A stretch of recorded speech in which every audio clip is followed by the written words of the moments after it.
Hello friends, welcome to next gen GS. So हम लोग historical background of Indian constitutions देख रहे हैं। तो उसी में हम लोग आगे बढ़ाते चलेंगे। तो पहले हम लोग रेगुलेटिंग एक्ट के बारे में इससे पहले वाले वीडियो में हम लोग देखे थे, और उसके कॉन्स्टिट्यूशन के बारे में थोड़ा सा बैकग्राउंड देखे थे, जो कॉन्स्टिट्यूशन किसी भी सोसाइटी के लिए क्यों ज़रूरी है वो देखे थे। अब नेक्स्ट में हम अभी देखिए, अभी जितने भी हिस्टोरिकल बैकग्राउंड हम पढ़ रहे हैं, तो एक पॉलिटी पढ़ने के पॉइंट ऑफ व्यू से पढ़ रहे हैं, इसीलिए उतने डिटेल्स में जाके नहीं पढ़ना। जब हम इसी को हम पढ़ते हैं सारे एक्ट को, जो एक्ट ऑफ ऐसे रेगुलेटिंग एक्ट से लेके सारे एक्ट जितने भी है, पिट्स लेके 1813, 33, 1856, उसके 1853 का चार्टर हो गया, या 1858 हो गया, फिर जितने भी हैं उसको हम हिस्ट्री में पढ़ते हैं, जिसमें डिटेल्स में पढ़ते हैं हिस्ट्री के पॉइंट ऑफ व्यू से। लेकिन अभी पॉलिटी के पॉइंट ऑफ व्यू से पढ़ रहे हैं तो उतना डिटेल्स में नहीं जाएंगे। केवल हम अपने ये इस पॉइंट ऑफ व्यू से पढ़ेंगे कि हमारे कॉन्स्टिट्यूशन को बनाने में इन एक्ट का क्या रोल है, उस पॉइंट ऑफ व्यू से हम देख रहे हैं। तो हमने 1773 के रेगुलेटिंग एक्ट में ये देखे थे कि किस तरह से ब्रिटिश पार्लियामेंट जो था, 1773 के ब्रिटिश पार्लियामेंट जो था, वो अपना मतलब पकड़, अपनी जो ताकत है वो दिखाने की कोशिश किया, और वो कंपनी को एक तरीके से छोड़ना नहीं चाहता था, जो भाई तुम मनमाने नहीं करो। क्योंकि कंपनी इकोनॉमिक फ्रंट पे स्ट्रांग हो गया था, और इकोनॉमिक फ्रंट पे स्ट्रांग हो जाने के बाद वो ब्रिटिश के इंटरनल पॉलिटिक्स को वो इन्फ्लुएंस करने लगा था, और इन्फ्लुएंस अपने इंटरेस्ट के लिए। तो जिसकी वजह से बट वहाँ का जो गवर्नमेंट था, उसके लिए एक मुश्किल होती जा रही थी, क्योंकि ये ब्राइब करता था और अपने हिसाब से वो पार्लियामेंट में कानून बनवाने की कोशिश करता था, अपने इंटरेस्ट के लिए बहुत कुछ करवा लेता था। तो इसकी वजह से कंपनी को रेगुलेट करने के लिए ये सब एक्ट आना स्टार्ट हुआ। दूसरा चीज़, जो ब्रिटिश का कॉलोनियल हिस्ट्री था, उसमें वो ये चाहता था जो भाई हमारा जो कॉलोनी होगा जहाँ पे, तो उस वहाँ पे जो एडमिनिस्ट्रेशन होगा, या पॉलिटिकल हो एक्टिविटी होगी, या इकोनॉमिक एक्टिविटी होगी, वो एक सिस्टमेटिक तरीके से हो, जिस सिस्टमेटिक तरीके से, जिसमें क्या होगा कि हम उस कॉलोनी को अच्छे से वहाँ को हम रिसोर्स को दोहन कर सकते हैं, वहाँ के रिसोर्स को हम यूज कर सकते हैं। तो इसीलिए भी वो इस तरह के एक्ट बनाना स्टार्ट किया था। ठीक। तो ये दो चीज़ है। तो अब हम रेगुलेटिंग एक्ट में देख लिए थे। आज जो हम एक्ट पढ़ेंगे वो है 1784 का, 1784 का पिट्स पिट्स इंडिया एक्ट। अब देखिए, इस एक्ट में होता क्या है कि इस एक्ट में पहली बार ये होता है कि जो ईस्ट इंडिया कंपनी था, उस कंपनी के जो उसकी पॉलिटिकल एक्टिविटी को, और दूसरा पॉलिटिकल एक्टिविटी, और दूसरा कॉमर्शियल एक्टिविटी को क्या किया जाता है कि अलग किया जाता है। अब देखिए, समझिए इस चीज़ का मतलब क्या होता है। अब देखिए, ये कंपनी, ये इंडिया हो गया, और यहाँ पे ईस्ट इंडिया कंपनी है। ये कंपनी इस क्षेत्र को कंट्रोल कर रहा है। ठीक। इस क्षेत्र को मान लीजिए, अभी बंगाल प्रोविंस के बारे में बात करते हैं। बंगाल, मद्रास और बॉम्बे प्रोविंस, ये 3 प्रोविंस है, इसको कंट्रोल कर रहा है। अब एक ही कंपनी जब यहाँ पे शासन भी करेगा, इनडायरेक्टली शासन भी करेगा, और यहाँ से क्या करेगा, ट्रेड भी करेगा, कमर्शियल एक्टिविटी भी करेगा। यहाँ से मान लीजिए कि गुड्स खरीदेगा, फिर बेचेगा, फिर यहाँ से जो रेवेन्यू है, रेवेन्यू वसूलेगा, ये सारे काम ये करेगा। दूसरा चीज़, यहाँ का जो लोकल पब्लिक है, उसका एडमिनिस्ट्रेशन किस तरीके का हो, यहाँ पे किस तरह से हम अपना कंट्रोल बढ़ाएं, यहाँ पे हम आर्मी का डिप्लॉयमेंट किस तरीके से करें, यहाँ का जो लोकल जो कानून है, यहाँ का जो लोकल फौजदारी का कानून है, या यहाँ का लोकल जो भी कानून है, तो जो उसका रेवेन्यू का कानून है, ये जितने भी है, उसको क्या करना है, उसको ब्रिटिश ईस्ट इंडिया कंपनी को अपने इंटरेस्ट के तरह उसको बनाना है, तभी तो उसकी कॉमर्शियल एक्टिविटी कर पाएगा। अब मान लीजिए कोई यहाँ का कानून होगा, वो उसके कॉमर्शियल एक्टिविटी में मतलब एक तरीके से बैरियर बनेगा, तो उसकी कॉमर्शियल एक्टिविटी, उसका ट्रेड का जो काम है, वो क्या होगा, हैम्पर होगा, जिससे क्या होगा, एक उसका इकोनॉमिक लॉस होगा। तो इसलिए ये किया गया कि जो भाई ईस्ट इंडिया कंपनी को हम थोड़ा-सा, जो इसके काम के भार को हम थोड़ा-सा बाइफरकेट कर देंगे, इसको डिवाइड कर देंगे, तो एक सिस्टमैटिकली काम होगा। दूसरा चीज़ ये भी था कि कंपनी के ऊपर ब्रिटिश जो गवर्नमेंट था, वो भी चाहता था जो भाई कंपनी को हम धीरे-धीरे अलग-अलग कानून के थ्रू हम उसको ज़्यादा कंट्रोल करना स्टार्ट किया जाए। क्योंकि इंडिया बहुत बड़ा क्षेत्र था और यहाँ पे बहुत ज़्यादा रिसोर्सेज थे, बहुत ज़्यादा यहाँ पे अपॉर्चुनिटी था। तो चाहता था जब भाई एक कंपनी ही क्यों यहाँ से, हाँ, मतलब ज़्यादा से ज़्यादा प्रॉफिट कमा के जाए और वो अपने और अपने शेयर होल्डर तक ही रहे। ब्रिटिश गवर्नमेंट को इसका प्रॉफिट ज़्यादा से ज़्यादा मिले, तो ये कैसे होगा? तो इसके लिए क्या किया, जो कंपनी को वो चाहता था कि भाई कंपनी पर कंट्रोल करना स्टार्ट किया धीरे धीरे। जो कंपनी को हम कंट्रोल करते रहेंगे तो वहाँ से ब्रिटिश गवर्नमेंट के इंटरेस्ट में सब काम होता चला जाएगा। ठीक है, तो इसके इसी परिप्रेक्ष्य के अंदर 1784 के ब्रिटिश इंडिया एक्ट में इसके पॉलिटिकल एक्टिविटी और कमर्शियल एक्टिविटी को क्या किया गया था, अलग अलग कर दिया गया था। वाणिज्यिक जिसको कहते हैं मर्केंटाइल एक्टिविटी जो था, मर्केन मर्केंडाइज एक्टिविटी जो था, उसको अलग कर दिया गया था। ठीक। अब देखिए जो उसकी कॉमर्शियल एक्टिविटी था, उसके लिए तो एक था डायरेक्टर्स कोर्ट ऑफ डायरेक्टर्स था। ठीक। कोर्ट ऑफ डायरेक्टर्स जो कंपनी का था, ये कंपनी का कोर्ट ऑफ डायरेक्टर्स था। उसका काम था जो भाई तुम कॉमर्शियल और मर्केंटाइज एक्टिविटी वाले काम को देखोगे। दूसरा एक नया बॉडी गठन किया गया था जिसको बोला जाता है board of control. Board of control. ठीक। अब इस बोर्ड ऑफ कंट्रोल का काम था कि यहाँ के जो भी है राजनीतिक कार्य है उसको देखेगा और उस कार्य को वो सूचित करेगा, किसको, इसको इन्फॉर्म करेगा, किसको, ब्रिटिश गवर्नमेंट को इन्फॉर्म करेगा। अब पॉलिटिकल एक्टिविटी में बहुत सारे, क्योंकि आप यदि हिस्ट्री में हम लोग पढ़ते हैं तो देखते हैं ना जो भाई किस तरीके से ब्रिटिश ने मतलब दूसरे स्टेट के साथ, जैसे कि मान लीजिए मराठा हो गया, या फिर मैसूर हो गया, या फिर हैदराबाद हो गया, या फिर बंगाल हो गया, या फिर पंजाब हो गया, इस सब के साथ कैसे अलग अलग वहाँ पे ट्रीटी करता था, वहाँ पे आर्मी का डिप्लॉयमेंट करता था। तो मतलब इस सब तरीके से का जो एक्टिविटी था, वो सारी सब कुछ ये बोर्ड ऑफ कंट्रोल का अंदर था, और board of control British government को इन्फॉर्म करता था। This is the pitch India act का ये पहला प्रोविजन था। तो अब यदि देखोगे तो एक तरीके से यदि हम ब्रिटिश लेवल पे देखोगे तो ये एक नया अप्रोच था, और दूसरा चीज़ ब्रिटिश गवर्नमेंट का ये शिकंजा कंपनी के ऊपर बढ़ता चला गया। ठीक। अब देखो इस पिट्स इंडिया एक्ट में क्या हुआ। पिट्स इंडिया एक्ट में, इस एक्ट के तहत ये पहली बार हुआ कि जो भी ये एरिया था इंडिया का जो कि ईस्ट इंडिया कंपनी ने अपने कंट्रोल के अंदर लिया था, उस एरिया को ये बोला गया कि भाई, यह पहली बार ये बोला गया कि ये जो जगह है ये अब ब्रिटिश गवर्नमेंट का अधीनस्थ वाली जगह है। मतलब कि this is not a area, this is not a geographical region which is controlled by only the East India Company. It is the part of it is the controlled by the British government. मतलब इसको बोला गया था ये British सरकार के द्वारा अधीनस्थ जगह है। ठीक। इस एक्ट के थ्रू ये चीज़ बोला गया था पिच इंडिया एक्ट के थ्रू। इसका मतलब क्या हुआ, जब भाई कंपनी की पावर को कम किया गया, जब भाई ये तुम्हारा ही नहीं है, ये अब ब्रिटिश सरकार का अधीनस्थ के रहेगा, ये जगह है, उसको बताया गया। ठीक है। तो इसका मतलब क्या हुआ कि जो ब्रिटिश सरकार को भारत में जो कंपनी के जो कार्य थे, जो कंपनी का एक्टिविटी था, उस पर, उसके प्रशासन पर, उसके एडमिनिस्ट्रेशन पर एक कंट्रोल देने की बात मतलब की गई थी, कंट्रोल बढ़ाने की काम किया गया। तो समझ गए, दो चीज़ आपको याद रखना है। ब्रिट्स में केवल एक बोर्ड ऑफ कंट्रोल को गठन किया गया था, और बोर्ड ऑफ कंट्रोल का मन क्या था, इसका पॉलिटिकल एक्टिविटी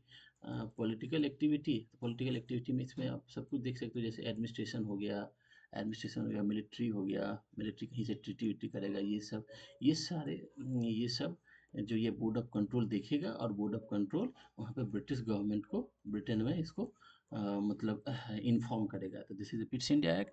और इसमें एक चीज़ ये था कि जो भाई इस ब्रिटिश के अंदर का ये जो क्षेत्र है, जो ईस्ट इंडिया कंपनी ने अपने कंट्रोल में ले रखा है, ये अब ब्रिटिश द्वारा अधिकृत क्षेत्र कहलाएगा। ठीक है। तो ये हो गया पिट्स इंडिया एक्ट का मोटा-मोटा जो भी है पॉलिटिकल मतलब पॉलिटी के पढ़ने के पॉइंट ऑफ व्यू से ये आपका पिट्स इंडिया एक्ट है। समझ गए? देखिए, उसके बाद हम देखते हैं जो कि एक 1813 का चार्टर एक्ट आता है। देखिए, ये सब चार्टर एक्ट सब आने के बाद ये होता था कि इसमें ये कहा गया था कि धीरे-धीरे जो ईस्ट इंडिया कंपनी है ना, ईस्ट इंडिया कंपनी, उसको इस तरीके से मतलब फ़ॉर्म किया जाता था, इस तरीके से उसको बनाया जाता था कि जो भाई तुम अब कॉमर्शियल और मर्केंटाइल एक्टिविटी, जो मतलब तुम ट्रेड करते हो, इससे तुम अब बाहर निकलो। तुम एक एडमिनिस्ट्रेटिव बॉडी की तरह अब काम करना स्टार्ट करो। मतलब तुम इसमें जो इस ट्रेड में जो लगे पड़े हो, इसको तुम अब धीरे-धीरे कम करो, और दूसरा तुम यहाँ पे शासन प्रशासन करने का काम पे ज़्यादा ध्यान दो। मतलब यहाँ का रेवेन्यू पे कंट्रोल करो, यहाँ का एडमिनिस्ट्रेशन पे कंट्रोल करो, यहाँ के जो जितना भी सिस्टम है, जैसे कि लॉ वॉ जो भी है, जो वहाँ का लोकल है उसमें उसको कंट्रोल करना का स्टार्ट करो। यहाँ पे जो भी कोई राज्य है, देशी राजा है, उस सब पे कंट्रोल करना। मतलब टोटल मिला के यहाँ पे शासन करने के लिए तुम इस पे ध्यान दो। ये सब इस चार्टर एक्ट के थ्रू करना स्टार्ट किया गया था। अब 1813 का यदि हिस्टोरिकल पॉइंट ऑफ व्यू से देखोगे, तो ये 18वीं सदी वाला जो टाइम था ना, कि तो अब इंडस्ट्रियल रिवॉल्यूशन ब्रिटेन में आना स्टार्ट हो गया था। थोड़ा-सा हम हिस्ट्री को देख लेते हैं। इंडस्ट्रियल रिवॉल्यूशन स्टार्ट हो गया था। दूसरा, जो ईस्ट इंडिया कंपनी को जितना इंडिया के साथ प्रॉफ़िट हो रहा था, बहुत ज़्यादा प्रॉफ़िट, तो वो जब ब्रिटेन जाता था, तो ब्रिटेन में ईस्ट इंडिया कंपनी को लोग देखते थे या इसके शेयर होल्डर को देखते थे, तो ज़्यादा प्रॉफ़िट होगा, तो उन लोगों का लिविंग स्टैंडर्ड भी ज़्यादा बढ़ने लगेगा, ठीक? तो दूसरा बात करते होंगे, भाई तुम्हारे पास कहाँ से इतना पैसा आया? तो बताता होगा, जब भाई मैं ईस्ट इंडिया कंपनी का शेयर होल्डर हूँ, तो इसलिए वहाँ बहुत ज़्यादा प्रॉफ़िट होता है। तो इससे क्या हुआ कि ब्रिटेन के अंदर जो अदर कंपनी भी थे, वो भी कहने लगा कि जब भाई तुमने तुम जो केवल ईस्ट इंडिया कंपनी को ये बोल रखे हो कि तुम इंडिया के साथ ट्रेड करो, इसकी जगह पे हम लोगों को भी दो, हम लोग भी जाके वहाँ पे ट्रेड करेंगे। तो ये 1813 के चार्टर एक्ट में ये देखा जाता है कि भाई अदर कंपनी मतलब को भी इंडिया के साथ ट्रेड करने के लिए छूट दे दिया गया था कि भाई तुमको भी करना है तो जाके तुम ट्रेड करो। तो मतलब एक तरीके से ओपन ट्रेड स्टार्ट हो गया था, मतलब इंडिया को खोल दिया गया था। ईस्ट इंडिया कंपनी का जो मोनोपोली था, उसको मतलब हटाया गया था। और हमने आपको बताया है इसमें कि ईस्ट इंडिया कंपनी को ये कहा गया कि जो भाई तुम अब ये ट्रेड कॉमर्स इससे बाहर निकल के तुम अब एडमिनिस्ट्रेशन में आओ। तुम केवल एडमिनिस्ट्रेटिव काम देखना स्टार्ट करोगे। तुम यहाँ पे रेवेन्यू को यदि कंट्रोल करोगे, रेवेन्यू यहाँ से तो ऑब्वियसली तुम बहुत ज़्यादा फ़ायदा कमाओगे, ठीक? तो हम ये हिस्ट्री का बात है, तो अभी हम हिस्ट्री में नहीं जा रहे हैं। तो उसके बाद 1813 के चार्टर में आप यदि हिस्ट्री में पढ़ते हैं, तो ये भी देखते हैं कि जो भाई यहाँ पे एजुकेशन को बढ़ाने के लिए भी पैसा दिया गया था। और एक चार्टर में ये बोला गया था कि जो कि ईस्ट इंडिया कंपनी को 20 साल के लिए कहा गया था, जो भाई तुम 20 साल तक यहाँ पे काम करोगे, यहाँ पे शासन करोगे। ये सब चीज़ 20 साल का एक एश्योरेंस दिया गया था, ये चार्टर एक्ट के थ्रू स्टार्ट किया गया था। समझ गए? तो ये हो गया 1813 का चार्टर एक्ट। 1813 का चार्टर एक्ट का उतना इम्पोर्टेंस है नहीं पॉलिटिकल पॉइंट ऑफ व्यू से, ठीक है। अब हम देखते हैं कि 1813 के चार्टर एक्ट के बाद आता है 1833 का चार्टर चार्टर 1833 के चार्टर एक्ट में क्या क्या चीज़ है, इस सारे प्रोविजन को हम देखेंगे, ठीक। जब आप हिस्ट्री पढ़ोगे, तो आप 1833 के देखिए, कोई भी एक्ट या कानून बनेगा, मान लीजिए इस स्टेट, ये स्टेट है, यहाँ पे जो कोई कानून बनेगा, वो इस स्टेट की जो सोसाइटी है, उस सोसाइटी के डिमांड के अकॉर्डिंग बनाना पड़ेगा। जो भाई सोसाइटी को क्या नीड है, क्या डिमांड है, उसके अकॉर्डिंग बनाना पड़ेगा, ठीक? या स्टेट को क्या नीड है, उसके अकॉर्डिंग बनाना पड़ेगा, ठीक? तो ये 1833 का जो पीरियड था या उससे पहले का पीरियड जो था, उस टाइम तक इंडिया में धीरे-धीरे एक तरीके से नेशनलिज़्म आ गया था। धीरे-धीरे नेशनलिज़्म आ गया था और डिमांड होने लगा था। लोकल लेवल पे छिट-फुट जो कह सकते हैं, जो मतलब अपराइज़िंग स्टार्ट हो गया था इंडिया के अंदर, हो गया था। तो गवर्नमेंट जो वहाँ पे था, ब्रिटिश गवर्नमेंट जो था इंडिया के अंदर, जो ब्रिटिश का कंट्रोल था, जो ब्रिटिश का कह सकते हैं एक तरीके से रिप्रेजेंटेटिव था, तो वो सोचने पे ये मजबूर हो रहा था जो भाई हम अपने शासन को किस तरीके से मजबूत करें। तो उसके लिए दो तरीका होता है, या तो हम एक तरीके से ब्रूटल वे को यूज़ करें जो भाई किसी भी तरीके की डिमांड को हम नकार दें, या फिर दूसरा तरीका ये होता है जो थोड़ा सा इन लोगों को, जो ये डिमांड कर रहा है, पांच चीज़ का डिमांड कर रहा है, तो एक चीज़ हम दे दें और इसको फुसलाने का काम कहते हैं। या तो ब्रूटली करेंगे या फिर फुसलाने का मतलब, फुसलाने मतलब क्या, तीन चीज़ मांग रहा है तो उसको मैनिपुलेट करके तीन चीज़ में से हम कोई चौथा चीज़ दे दे या उसमें बोल दे कि जो भाई ये चौथा जो मैंने दिया है वो तुम्हारे तीन चीज़ को ये फुलफिल कर देगा। तो मतलब इस तरीके से ये अब स्टार्ट होने लगा, क्योंकि ब्रिटिश भी देख रहा था कि जो भाई अब लोगों का पार्टिसिपेट, जैसे कि हम आप जब आगे पढ़ेंगे जितने भी चार्टर देखेंगे, जैसे कि 1858 का जो है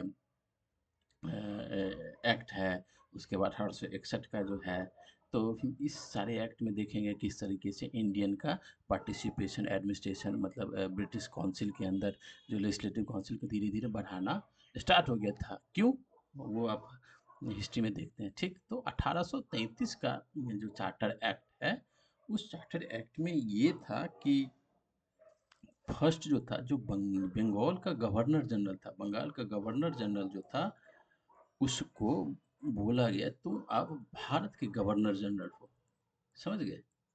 भारत का गवर्नर जनरल हो।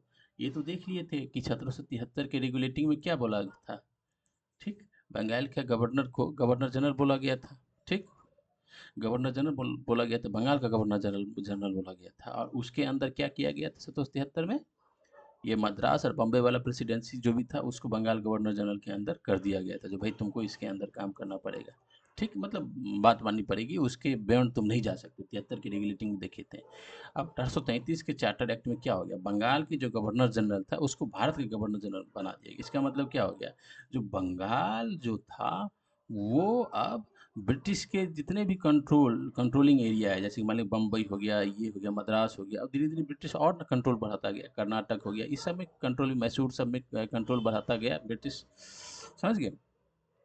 तो बोला कि भाई ये सारा रीजन जो है ना वो इस बंगाल गवर्नर जनरल के अंदर आ गया है। तो मतलब मतलब ये हमारा बंगाल का जो गवर्नर जनरल है, sole representative of British government, ठीक? तो ये एक ये पहला प्रोविजन हो गया। समझ गए? पहला प्रोविजन था। दूसरा, जो बंगाल का जो पहला गवर्नर जनरल था कौन था, Lord William Bentinck. Lord William William Bentinck, ठीक? ये आपका 1833 के चार्टर एक्ट का फर्स्ट प्रोविजन है। यदि सेकंड प्रोविजन देखोगे, तो इस प्रोविजन में क्या किया गया था कि ये जो ये आपका मद्रास हो गया, दिस इज द बम्बई, ऐसे मद्रास, ये जितने भी प्रोविंशियल जो यहाँ के जो गवर्नर थे, इन लोगों के पास जो लेजिस्लेटिव पावर था, इन लोगों के पास जो लेजिस्लेटिव पावर था, जो भाई इस प्रोविंस में ये छोटा मोटा ये जो कानून बना के अपना चलते थे, उस सबको मतलब बंगाल के गवर्नर जनरल के अंदर दे दिया गया। मतलब सेंट्रलाइजेशन ऑफ एडमिनिस्ट्रेशन, सेंट्रलाइज कर दिया गया था कि भाई मद्रास और बम्बई वाले जो जितने भी इनकी विधायी शक्तियाँ हैं, जितने भी इसकी लेजिस्लेटिव पावर है, वो अब ये बंगाल बंगाल के गवर्नर जनरल के पास रहेगा। क्यों? क्योंकि बंगाल का गवर्नर जनरल क्या हो गया, अब भारत का गवर्नर जनरल हो गया। और ये भारत का गवर्नर जनरल क्या है, ये ब्रिटिश रिप्रेजेंटेटिव है, ठीक? भारत का गवर्नर जनरल ये है कि मतलब ये डायरेक्ट ब्रिटिश गवर्नमेंट का, समझिए कि एक तो ब्रिटिश गवर्नमेंट का डायरेक्ट यहाँ से ये जाता है। अब देखिए मान लीजिए ब्रिटिश गवर्नमेंट अब इसके बंगाल के गवर्नर जनरल से अलग बात करता, उसके बाद ये इधर मद्रास के गवर्नर जनरल से अलग बात करता और इसके गवर्नर जनरल से बम्बई के गवर्नर जनरल से अलग अलग बात करता, तो ये क्या होता? ये इनकन्वीनियंस होता एडमिनिस्ट्रेशन के लिए। तो इसीलिए बोला कि जो भाई इंडिया के अंदर जितने भी है सबको हम एक जगह कर देते हैं और वो डायरेक्ट हमको रिपोर्ट करेगा। तो this is the 1833 charter act के अंदर इसके अंदर कर दिया गया, मतलब सेंट्रलाइजेशन कर दिया गया था। सेंट्रलाइजेशन कर दिया गया था। सेंट्रलाइजेशन मतलब कि यहाँ का लेजिस्लेटिव पावर, यहाँ का लेजिस्लेटिव पावर जो भी था वो बंगाल के गवर्नर जनरल के अंदर ला के खड़ा कर दिया गया, जो भाई तुम ही अपने अंदर रखो, ठीक, तुम इसको देखो, सेंट्रलाइजेशन, ठीक। उसके बाद देखिए जब 1833 के चार्टर एक्ट में देखेंगे जो तीसरा प्रोविजन है, उस प्रोविजन में बोला गया था जो भाई यहाँ की जो एडमिनिस्ट्रेशन है वो एडमिनिस्ट्रेशन को चलाने के लिए एक ओपन कंपटीशन की बात की गई थी। जो भाई जो यहाँ का जो कर्मचारी होगा, जो स्टाफ होगा, उसका सिलेक्शन एक ओपन कंपटीशन के थ्रू होगा। क्यों? क्योंकि उस क्योंकि ये देख रहा था जो भाई यहाँ का जो लोकल है उसके अंदर यहाँ के जो ब्रिटिश एडमिनिस्ट्रेशन है और ब्रिटिश गवर्नमेंट है उसके प्रति थोड़ा सा ये एक क्षोभ बढ़ना स्टार्ट हो गया। जो भाई देखो यार ये हमारे देश में शासन कर रहा है और हमें पार्टिसिपेशन ही नहीं दे रहा है। तो ये लग रहा था जो भाई इन लोगों को भी इस एडमिनिस्ट्रेशन में हम इसको पार्टिसिपेशन दे। तो कैसे होगा? तो भाई जब कंपटीशन होगा, ओपन कंपटीशन होगा, तो ये लोग भी अपना एग्जाम में बैठेंगे और आएंगे एडमिनिस्ट्रेशन में। लेकिन ये तो एक 1833 के चार्टर एक्ट में ये बात किया गया, जो खुली प्रतियोगिता परीक्षा, जिसको हिंदी में बोलते हैं खुली प्रतियोगिता परीक्षा की बात की गई। लेकिन मेन हुआ क्या यहाँ पे, हम एक चीज़ बताएंगे कि जो जो ईस्ट इंडिया कंपनी है, तो ईस्ट इंडिया कंपनी में तो देखिए थे जो भाई एक क्या होता है, court of directors. Court of directors का क्या काम होता है? वो कंपनी के एडमिनिस्ट्रेशन को देखता है। कंपनी के एडमिनिस्ट्रेशन मतलब क्या हो गया? वो कंपनी का ये देखेगा कि जो भाई ट्रेड कैसे होगा, इकोनॉमिक एक्टिविटी, ये सब होगा। तो मतलब कंपनी का सोल रिस्पॉन्सिबल वो था, court of directors. Board of control क्या था? पूरे मतलब ये पॉलिटिकल एक्टिविटी ये सब देखता था, जो भाई कहाँ पे एडमिनिस्ट्रेशन किस तरीके से चल रहा है, आर्मी किस तरीके से काम कर रहा है, मतलब पूरा वो सब चीज़ देख रहा था बोर्ड ऑफ कंट्रोल का। तो कोर्ट ऑफ डायरेक्टर्स ये सोचा जो भाई अभी जो हम मेरा मोनोपोली है एडमिनिस्ट्रेशन के अंदर, कौन कौन स्टाफ आ रहा है, जा रहा है, क्या है, नहीं है, वो तो हमारा ख़त्म हो जाएगा। तो कोर्ट ऑफ डायरेक्टर्स ने इसका अगेंस्ट किया, जो भाई नहीं, ये ओपन कंपटीशन होगा तो हमारे हिसाब से होगा नहीं। मतलब वो कंपटीशन के थ्रू लोग आएंगे तो हम इसका कोर्ट ऑफ डायरेक्टर का पावर तो कम हो जाएगा ना, फिर अपने हिसाब से अपने आदमी को ये यहाँ पे नहीं भेज पाएगा एडमिनिस्ट्रेशन के अंदर, ठीक। अभी तो जो ईस्ट इंडिया कंपनी है उसी का तो चल रहा है ना पूरा एडमिनिस्ट्रेशन इंडिया के अंदर। उसी में तो ये इसको भेजा गया था, गवर्नर जनरल, गवर्नर, ये सबको, ठीक। तो कोर्ट ऑफ डायरेक्टर्स ने इसके अगेंस्ट गया, ठीक, जो नहीं ये नहीं होना चाहिए। तो ये भाई एक कागजी बन के रह गया था, समझ गए। तो दिस इज आपका तीसरा प्रोविजन है। देखिए अब ये कहा गया कि चौथा जो प्रोविज़न है, अब ईस्ट इंडिया कंपनी को बोला गया कि भाई जो तुम जो 1813 का चार्टर एक्ट है उसमें ईस्ट इंडिया कंपनी को ये बोला गया था कि जो भाई तुम अपना ये ट्रेड का जो एक्टिविटी है उसको कम करो और तुम एडमिनिस्ट्रेशन का काम संभालो, तुम यहाँ पे प्रशासन करो, यहाँ पे तुम शासन करो। तो ये 1833 के चार्टर एक्ट में ये टोटली बोला गया कि ईस्ट इंडिया कंपनी को जो भाई आप अपना ट्रेड को बंद कीजिए 100%। और आप उसमें देखेंगे ना, केवल जो चाय और चीन के साथ जो ट्रेड वाला है, जो हिस्ट्री में देखेंगे, इसमें बोला गया था कि भाई तुम अपना ट्रेड और कॉमर्स की एक्टिविटी को बंद करो, तुम यहाँ पे एडमिनिस्ट्रेशन की एक्टिविटी को देखना स्टार्ट करो और उसी को संभालो। इसका मतलब क्या हुआ कि भाई इंडिया के अंदर एडमिनिस्ट्रेशन करने के लिए या तो ज्योग्राफिकल एरिया बढ़ गया है, भाई इतने एरिया में करेगा तो चल भाई कम वर्कलोड होगा।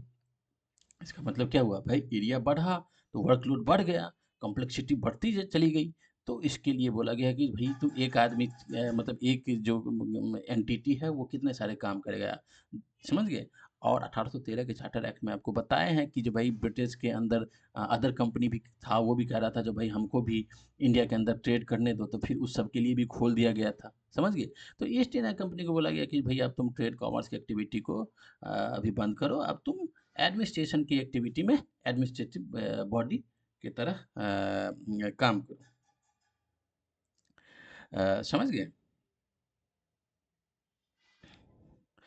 तो ये आपका 4 प्रोविज़न हो गया, वो आपका 1833 के चार्टर एक्ट में। चार्टर एक्ट में क्या-क्या था? एक तो भाई सेंट्रलाइज़ेशन कर दिया गया, ठीक? दूसरा क्या था? बंगाल का गवर्नर जनरल जो था, वो भारत का गवर्नर जनरल हो गया। तीसरा क्या था? एडमिनिस्ट्रेशन, मतलब क्या-क्या ओपन कॉम्पिटिशन की बात की गई थी। और चौथा था तो ईस्ट इंडिया कंपनी को बोला गया था भाई तुम ट्रेड कॉमर्स एक्टिविटी बंद करो, एडमिनिस्ट्रेशन में आओ, प्रशासन देखो, ये सब काम था। तो this is the provision of 1833 के चार्टर एक्ट। समझ गए? अब देखिए, ये आपको धीरे-धीरे क्या लग रहा है? हम जब हिस्टोरिकल बैकग्राउंड पढ़ रहे हैं तो इसके लिए मतलब क्या लग रहा है? एक तो ब्रिटिश गवर्नमेंट है, उसके थ्रू वो कंपनी के ऊपर कंट्रोल बढ़ाता चला गया, पिट्स के थ्रू बढ़ाता चला गया। और दूसरा वो सिस्टमैटाइज़ करता चला गया कि हमारा एक बॉडी होगा, मतलब ब्रिटिश गवर्नमेंट का एक बॉडी होगा, कौन? ये ईस्ट इंडिया कंपनी। समझ गए? एक बॉडी होगा, वो इंडिया के ऊपर शासन करेगा।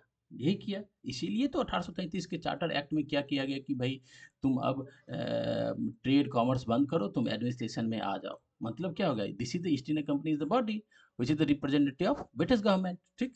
यहाँ पे जो गवर्नर आता था वो किसके रिप्रेजेंट, इसके ब्रिटिश गवर्नमेंट का ही रिप्रेजेंटेटिव आता था। यहाँ पे 73 के चार्टर एक्ट में जब देखेंगे, एक गवर्नर के लिए, गवर्नर जनरल के लिए एक काउंसिल का गठन किया गया था। ये कौन था? गठन कौन करता था? ये ब्रिटिश गवर्नमेंट के थ्रू ये काउंसिल का गठन होता था और वो आके ईस्ट इंडिया कंपनी को देखता था। और ईस्ट इंडिया कंपनी का काम क्या था यहाँ इंडिया के अंदर? पहले स्टार्टिंग में क्या था? जो भाई ट्रेड भी करेगा, एडमिनिस्ट्रेशन भी करेगा, ठीक? अब जब देखा कि जो भाई इंडिया के अंदर एडमिनिस्ट्रेशन में उसका कंट्रोल बढ़ता जा रहा है, तो बोला कि नहीं, अब एडमिनिस्ट्रेशन ही करो। यदि हम एरिया को कंट्रोल कर लेंगे तो obviously economic, political, social, cultural सारे पार्ट को हम कंट्रोल करते चले जाएंगे, ठीक? तो इसके थ्रू ये हो रहा था। 1833 के चार्टर एक्ट को हम देख चुके हैं। सो मेरा नेक्स्ट जो होगा, वो तीसरा जो है वो आता है 1853 का चार्टर एक्ट। देखिए, जो 1853 का चार्टर एक्ट है, इस चार्टर एक्ट में क्या-क्या प्रोविज़न दे रखा है वो हम देखेंगे। देखिए, अब 1853 के चार्टर एक्ट में तो ये एक सबसे पहला प्रोविज़न था, जो कि ये जो 20 ईयर का जो एश्योरेंस दिया जाता था ईस्ट इंडिया कंपनी को, वो इस बार नहीं दिया गया। बोला गया कि अब ब्रिटिश इस मतलब इस जुगाड़ में लगा हुआ था, तो जो भाई अब ईस्ट इंडिया कंपनी को रिप्लेस करके डायरेक्ट ब्रिटिश गवर्नमेंट इसमें आ जाएगा। अभी तो indirectly British government east India company के थ्रू इंडिया में अपना एडमिनिस्ट्रेशन कर रहा है, अपना कंट्रोल कर रहा है। लेकिन ये 20 ईयर का एश्योरेंस नहीं देना है। ये क्या कह रहा था? जो भाई ईस्ट इंडिया कंपनी जो है, अभी नाम के लिए भी कह सकते हैं, उसको हटा के डायरेक्ट भी आएगा आने वाले टाइम में, तो ये एश्योरेंस नहीं दिया गया। सेकेंड प्रोविजन जो था ब्रिटिश 1853 के चार्टर एक्ट में, इसमें एक जो था, एक गवर्नर जनरल जो था, गवर्नर जनरल, उसके लिए एक लेजिस्लेटिव काउंसिल का गठन किया गया, विधायी परिषद का गठन किया गया। विधायी परिषद विधायी परिषद लेजिस्लेटिव काउंसिल का गठन किया गया था। अब लेजिस्लेटिव काउंसिल का क्या होता है? मतलब यदि आप देखोगे, जो पार्लियामेंट का जो बीज है, जो उसका सीड कहते हैं, आप यहाँ से देख सकते हो। जैसे ये लेजिस्लेटिव काउंसिल आ गया, इसका मतलब क्या हुआ कि भाई इसका काम क्या होगा? विधायी बनाना, मतलब रूल को बनाना, लॉ को बनाना, ठीक? अब लॉ को बनाने के लिए एक काउंसिल बनाया गया। काउंसिल मतलब अदर मेंबर भी होंगे, only not only the governor general. ये गवर्नर जनरल के वो मतलब आर्बिट्री नहीं, एक तरीके से ये एक इंडिकेशन था, एक सिंबॉलिक था कि भाई अब परिषद के अंदर अदर मेंबर भी रहेंगे, उनका भी पॉइंट ऑफ व्यू लिया जाएगा। तो ये क्या हो गया कि ये आपको पार्लियामेंट का जो कह सकते हैं, एक सीट जो कह सकते हैं, वो यहाँ से 1813 के चार्टर एक्ट में आप देख सकते हैं, जिसमें एक विधायी परिषद का, लेजिस्लेटिव काउंसिल का गठन करने की बात की गई थी, ठीक है, और गठन किया गया था। समझ गए? यदि आप इसके पहला प्रोविज़न तो ये हो गया, 20 साल के एश्योरेंस खत्म किया गया। दूसरा तो ये हो गया विधायी परिषद का।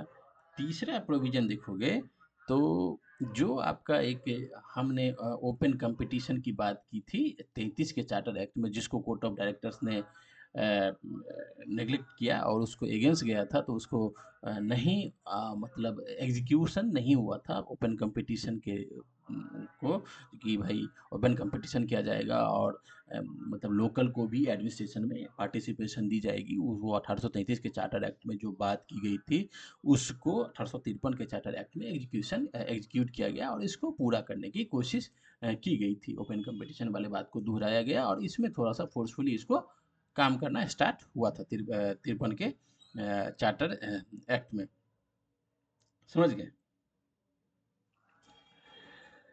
अब जो चौथा हम यदि देखेंगे इसका प्रोविजन 1853 के चार्टर एक्ट के, यदि हम चौथा प्रोविजन की बात की जाए, तो यहाँ पे जो हम लेजिस्लेटिव काउंसिल की बात की थी, लेजिस्लेटिव काउंसिल की बात, इस लेजिस्लेटिव काउंसिल में लोकल को भी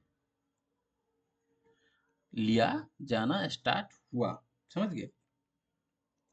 जो केंद्रीय जो कहते हैं ना, केंद्रीय सेंट्रल गवर्नर जनरल का जो काउंसिल था, जो केंद्रीय विधान परिषद जिसको कहते हैं, इसमें स्थानीय लोकल रिप्रेजेंटेशन भी देना स्टार्ट किया गया था। क्यों? आपको बताए हैं, क्योंकि भाई लोकल को लेगा तभी तो लोकल अपने आप को उसमें दिखेगा, जो है मेरा भी आदमी तो है यहाँ पे। ठीक, तो एक तरीके से अपराइजिंग भी कम होगी और लोकल को भी लोकल लोगों को भी ये लगेगा कि नहीं, मेरा आदमी भी है तो ये मेरे हित में काम करेगा और वो होगा। ठीक, तो ब्रिटिश का एक तरीके से कह सकते हैं ये चाल भी मान के चल सकते हैं। वो तो हम हिस्ट्री में पढ़ते हैं तो देखते हैं। ठीक है, इस परिषद में जो थे 6 नए सदस्य, जो 6 मेंबर लेजिस्लेटिव काउंसिल में जो थे, उसमें से 4 जो थे, 4 का जो चुनाव हुआ था, वो एक थे बंगाल का, मद्रास का, बम्बई का और आगरा के।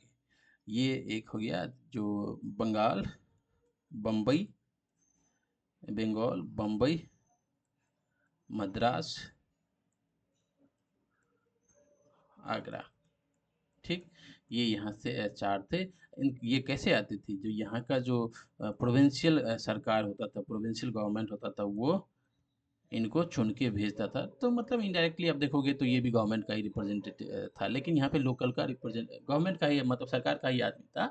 लेकिन यहाँ पे ये एक सिम्बॉलिकली दिखाया गया कि भाई लोकल का रिप्रेजेंटेशन हम देना स्टार्ट किए हैं। समझ गए? तो ये आपका हो गया 1853 का चार्टर एक्ट। यदि 53 के चार्टर एक्ट में क्या देखेंगे, यदि हम इसको एक बार देख लें फिर से, तो 53 के चार्टर एक्ट में ये था कि पहले बार लेजिस्लेटिव काउंसिल की बात की गई थी, गवर्नर जनरल के लेजिस्लेटिव काउंसिल की बात की गई थी। इसका मतलब पार्लियामेंट का बीज, जो सीड कहते हैं, वो 53 के चार्टर एक्ट में देख सकते हैं। दूसरा प्रोविजन जो था 1833 में केवल ओपन कंपटीशन की बात की गई थी, लेकिन 53 में इसको दोहराया गया और इस पर काम किया गया। ठीक, 1833 में नहीं हुआ था, लेकिन 53 में ये हुआ। ठीक, उसके बाद जो जो तीसरा था, इसमें जो स्थानीय प्रतिनिधित्व की बात की गई थी, इसमें 6 में से 4 जो थे वो बम्बई, बंगाल, मद्रास, आगरा के, वहाँ के प्रोविंशियल गवर्नमेंट के थ्रू चुन के भेजा जाता था। वो इसमें सेंट्रल लेजिस्लेटिव काउंसिल में आके रिप्रेजेंटेशन देते थे। सो this is the provision of 1853 का चार्टर एक्ट, 33 के चार्टर एक्ट। और एक और प्रोविजन था जो 20 साल का एश्योरेंस दिया जाता था ईस्ट इंडिया कंपनी को, कि भाई आप इंडिया के अंदर 20 ईयर तक आप काम करोगे। उस एश्योरेंस को इस बार खत्म किया गया। तो मतलब इस तरीके से ये दिखाया गया कि भाई ईस्ट इंडिया कंपनी को अब शासन आने वाले टाइम में हटा दिया जाएगा। This is directly control by the British government and British government intervene in Indian administrative activity. So this is the 1853 charter act. अब हम यदि नेक्स्ट में देखेंगे तो 1800, अब नेक्स्ट वाले में आएंगे तो फिर हम 1858 के इंडिया एक्ट के बारे में पढ़ेंगे, और उसके बाद से लेके हम 1947 तक का जितने भी ब्रिटिश के पीरियड में जो भी एक्ट आया था, उस सारे एक्ट को पढ़ने की कोशिश करेंगे। जो पॉलिटी के पॉइंट ऑफ व्यू से इम्पोर्टेंट है उसको देखने की कोशिश करेंगे, जिससे हमें क्या मिलेगा कि हमारे कॉन्स्टिट्यूशन का जो बेस है वो कैसे कैसे तैयार हुआ, किस किस टाइम में, वो देखेंगे। ठीक, देखिए अभी इस चार्टर एक्ट के प्रोविज़न को जानने के तो ठीक है प्रोविज़न, लेकिन इसके पीछे का जो कहानी है वो जानना ज़रूरी है। अब देखिए लोकल रिप्रेजेंटेटिव क्यों लिया? लोकल रिप्रेजेंटेटिव ये लिया क्योंकि लोगों को स्पेसिफ़ाई करने के लिए, लोगों को ये दिखाने के लिए भाई तुम्हारा भी आदमी है यहाँ पे, तो लोगों के अंदर जो सरकार के प्रति एक तरीके से जो एक विद्रोह की भावना आना जो स्टार्ट हो गया था, वो नहीं हो। जो यहाँ के पॉलिटिकल लीडरशिप जो था, उसको भी ये लगे कि जो भाई मेरा रिप्रेजेंटेशन भी तो है। आप यदि पढ़ते हैं, हम न मतलब नरम दल, गरम दल ये सब जब पढ़ते हैं, तो उसमें तो ये लग रहा था जो स्टार्टिंग के पीरियड में जो हमारा फ्रीडम फाइटर थे, उनको ये केवल लग रहा था जो भाई ब्रिटिश गवर्नमेंट को इंडिया के एडमिनिस्ट्रेशन के बारे में यदि उसे बताया जाए, तो वो हमारे लिए अच्छा काम करेगा, ये था। तो इस तरह का कि जो लोग होते हैं, उनको एक दिखाने के लिए कि जब नहीं, हम आपका रिप्रेजेंटेशन भी ले रहे हैं, आपके एडमिनिस्ट्रेशन के लिए भी हम आपका रिप्रेजेंटेशन ले रहे हैं, तो मतलब लोकल अपराइजिंग को कम करना था, समझ गए, किसी भी तरीके का विद्रोह ना हो। और ये दिखाने के लिए ये स्टार्ट हुआ था, लेजिस्लेटिव काउंसिल का गठन भी हुआ था। तो ये एक तो एडमिनिस्ट्रेटिव एफिशिएंसी के लिए, एक तो ये भी जब भाई लोकल कंडीशन किस तरीके का है, तो लोकल लोग रहेंगे तो वो बताएगा जो भाई यहाँ का कंडीशन इस तरीके का है, यहाँ का पॉलिटिकल माइंडसेट इस तरह का है, कल्चर यहाँ पे ये है, सोसाइटी ये है, मतलब ये भी बताएगा। और दूसरा ये भी रहेगा कि जो भाई लोकल लोगों को भी लगेगा कि मेरा रिप्रेजेंटेशन है। So this is all about the background of this all act. So हम नेक्स्ट वीडियो में आगे के जो प्रोविजन है उसके बारे में हम पढ़ेंगे। Thank you for watching it, please like share and subscribe.